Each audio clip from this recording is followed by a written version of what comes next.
Awesome, sir. I appreciate Nice. it.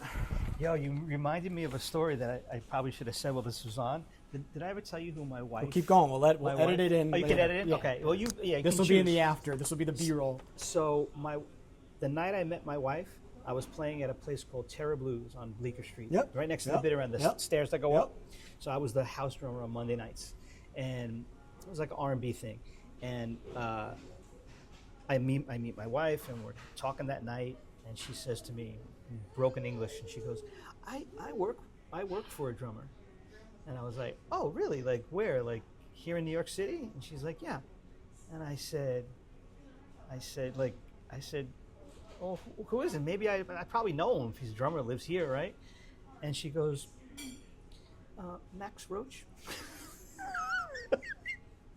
I've heard of him. So I'm like having a stroke, and I'm like, "Max Roach?"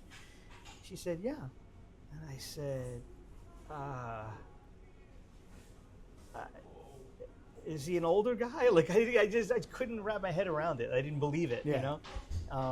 And because she was just so young and cute, you know, and like the way she said it, and she said, "Yeah, Max Roach." And I said, "Do you realize?" I go, "You don't realize how You have heavy no that idea, is, yeah. right?" And then she told me, she said, "No, I think I know that I've always felt like he's important somehow." Yeah. She said, "Because sometimes I go to his apartment and Bill Cosby will be there, or you know, just any celebrities Yeah. are in and around his place." And so she was his housekeeper, which is like, wow. And I Can you wound up steal me some symbols? yeah, right.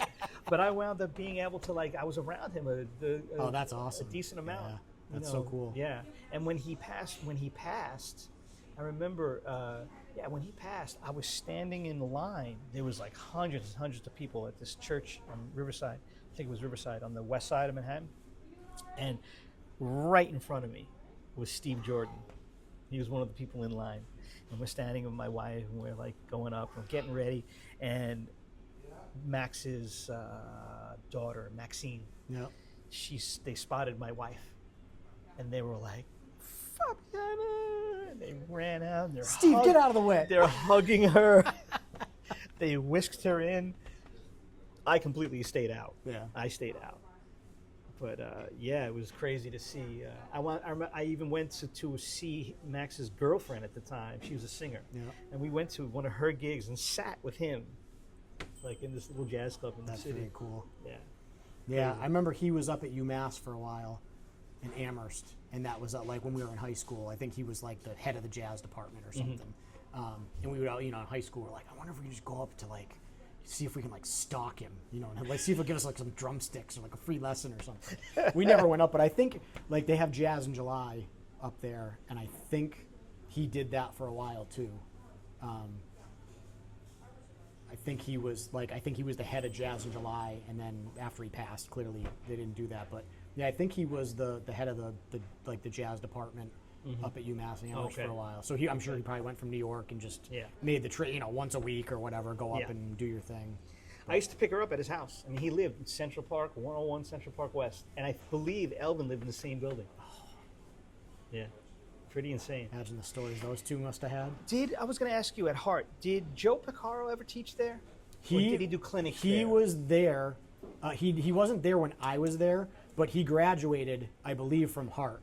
And then, because Jeff, they were in like West Hartford maybe, and then when Jeff was young, they moved to LA so Joe could do film scores, films, and the studio stuff. Okay. But they definitely, I'm pretty sure, like him and Emil Richards, and like Al Lepak was the percussion professor. Lepak, that was the guy. Al Lepak. That was the percussion guy. Yeah. We always had the okay. cigars. So when I was there, he died probably 2 years after I got there.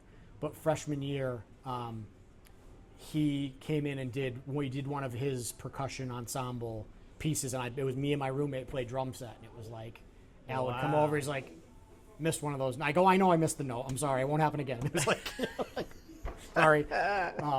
But yeah, Al was great. But Tony Leone had him as a teacher when he was there. That was his teacher, and he goes, "That's why I smoke cigars." because Al was a huge cigar guy, and he would get all the kids. Come on, let's go to the cigar shop. You know, like after their lessons, he'd be like, "Let's go to the cigar shop, and I'm going to teach you guys about cigars." Yeah. Wow, that's Yeah. cool. Yeah, That's Al cool. was a good guy. I mean, I only met him once or twice, but he was definitely a Hartford legend for sure.